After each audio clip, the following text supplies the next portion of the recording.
ବୌଦ୍ଧ କଚେରୀପଡ଼ିଆଠାରେ ଅନୁଷ୍ଠିତ ପୁସ୍ତକ ମେଳାରେ ତପସ୍ୱିନୀ ପରିବାର ତରଫରୁ ଆଲୋଚନାଚକ୍ର।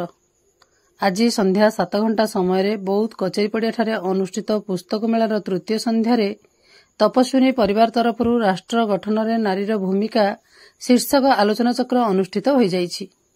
ଗାୟତ୍ରୀ ପରିବାରର ବରିଷ୍ଠ ସଦସ୍ୟା ଶ୍ରୀମତୀ ରୁକ୍ମଣୀ ରାଜୁ, ପ୍ରଜାପତି ଈଶ୍ୱରୀୟ ବିଦ୍ୟାଳୟର ସଞ୍ଚାଳିକା ବ୍ରହ୍ମକୁମାରୀ ସ୍ମିତା ଭଉଣୀ, ସେଣ୍ଟ ଜାଭିୟର୍ସ ପବ୍ଲିକ୍ ସ୍କୁଲର ଅଧ୍ୟକ୍ଷା ଶ୍ରୀମତୀ ସସ୍ମିତା ସେନାପତି ବକ୍ତା ଭାବେ ଯୋଗଦେଇ ରାଷ୍ଟ୍ର ଗଠନରେ ନାରୀର ଭୂମିକା ଶୀର୍ଷକ ଉପରେ ଆଲୋଚନା କରି ସମାଜକୁ ଏକ ନୂତନ ଦିଗ୍ଦର୍ଶନ କରିଥିଲେ। ନାରୀ ନିଜକୁ ପରିବର୍ତ୍ତନ କରି ନିଜ ପରିବାରକୁ, ରାଷ୍ଟ୍ରକୁ ସକାରାତ୍ମକ ଦିଗରେ ଏକ ସୁସ୍ଥ ସମାଜ, ସମୃଦ୍ଧ ସମାଜ ଏବଂ ସନ୍ତୁଳନ ସମାଜ ଗଠନ କରିବାରେ ସମର୍ଥ ହୋଇପାରିବ। ସଂଯୋଜିକା ଶ୍ରୀମତୀ ଗୀତାରାଣୀ ରାୟଚୌଧୁରୀ ଆଲୋଚନା ଚକ୍ରରେ ସଭାପତିତ୍ୱ କରିଥିବା ବେଳେ ସହ ସଂଯୋଜିକା ଶ୍ରୀମତୀ ସରିତା ମେହେର ଅତିଥି ପରିଚୟ ପ୍ରଦାନ କରିଥିଲେ।